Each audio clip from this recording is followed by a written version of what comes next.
સ્વાગત છે તમારું મારી ચેનલ તો આજે આપણે બનાવીશું ડાળની ભાજી અને ચણાના લોટનું શાક. તો ચાલો બનાવીએ.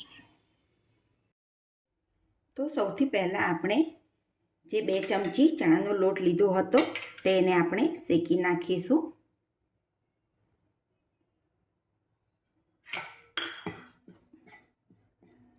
મેં અહીંયા આગળ 500 ગ્રામ જેટલી ભાજી લીધી છે, એટલે 2 ચમચી જેટલો ચણાનો લોટ નાખી દેવાનો છે તેમાં.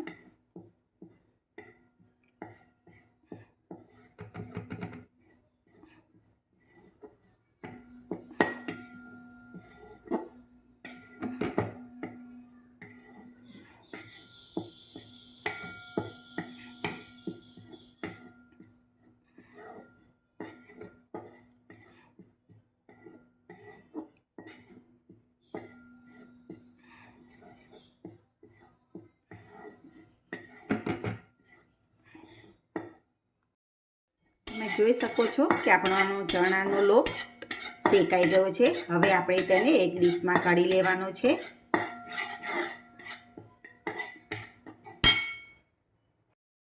હવે આપણે કઢાઈમાં થોડું તેલ નાખી દઈશું અને ગરમ થવા દઈશું.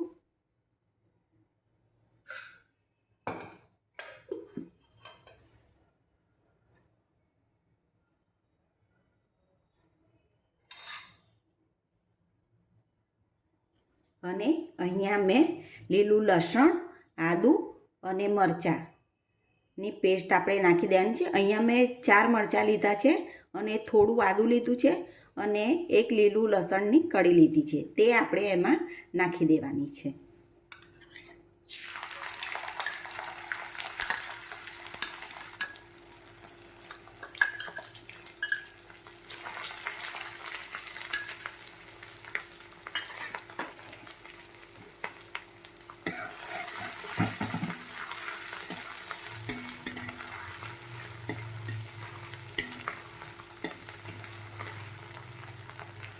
ધીમા તાપે એને થવા દઈશું.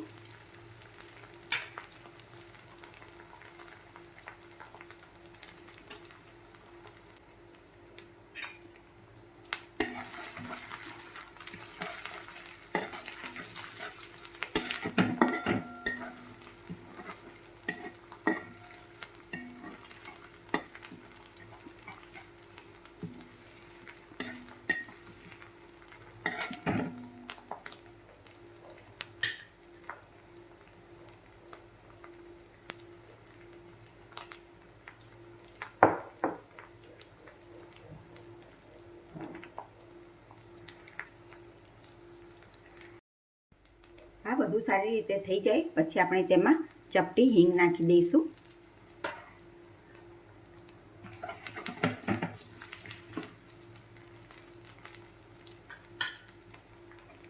અને તેના પછી આપણે સ્વાદ અનુસાર મીઠું નાખી દેવાનું છે.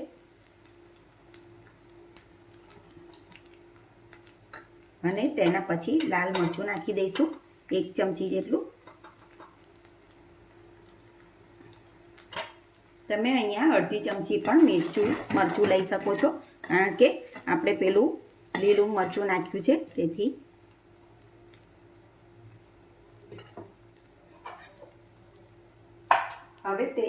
હવે આપણે તેમાં મૂળાની ભાજી નાખી દઈશું.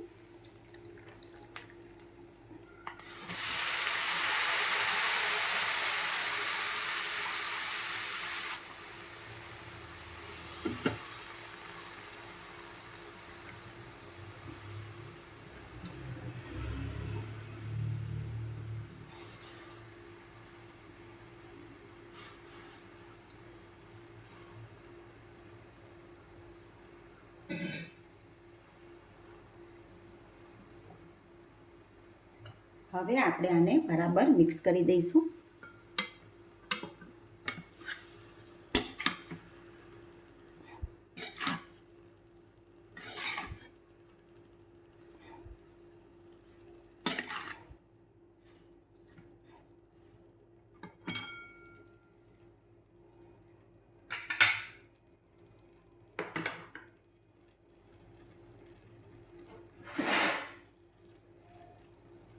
અને આપણે હવે ધીમા તાપે 10 મિનિટ સુધી થવા દેવાની છે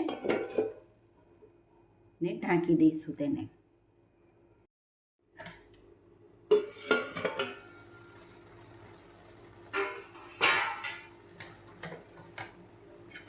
હવે આપણે જે ચણાનો લોટ શેકેલો હતો તે નાખી દઈશું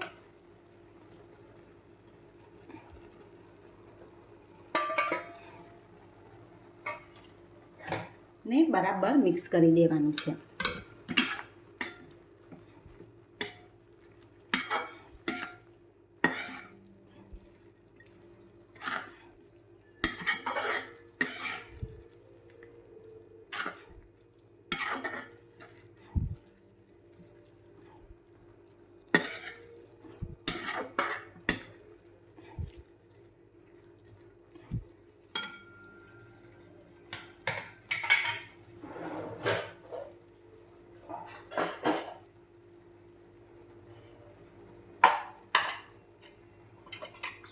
હવે તેના પછી આપણે અડધી ચમચી જેટલી હળદર નાખી દઈશું અને તેના પછી અડધી ચમચી જેટલો ગરમ મસાલો નાખી દઈશું અને અડધી ચમચી ધાણા જીરું નાખી દેવાનું છે.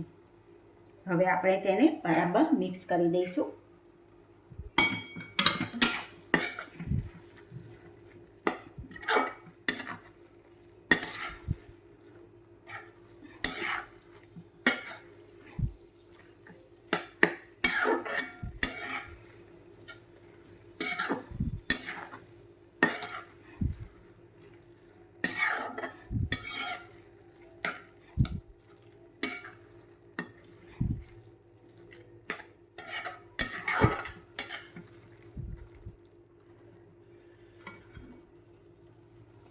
હજુ પણ આપણે તેને 5 મિનિટ થવા દેવાની છે ધીમા તાપ પર.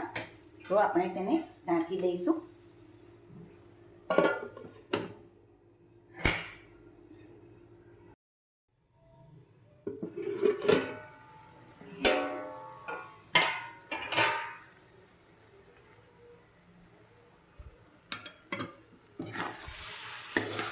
તો તમે જોઈ શકો છો કે આપણું મૂળાની ભાજીનું શાક તૈયાર થઈ ગયું છે.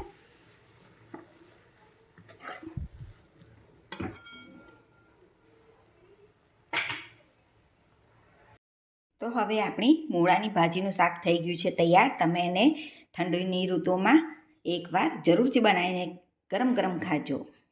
જો તમને આ મારી રેસીપી ગમી હોય તો લાઈક, શેર અને સબસ્ક્રાઈબ કરવાનું ભૂલતા નહીં.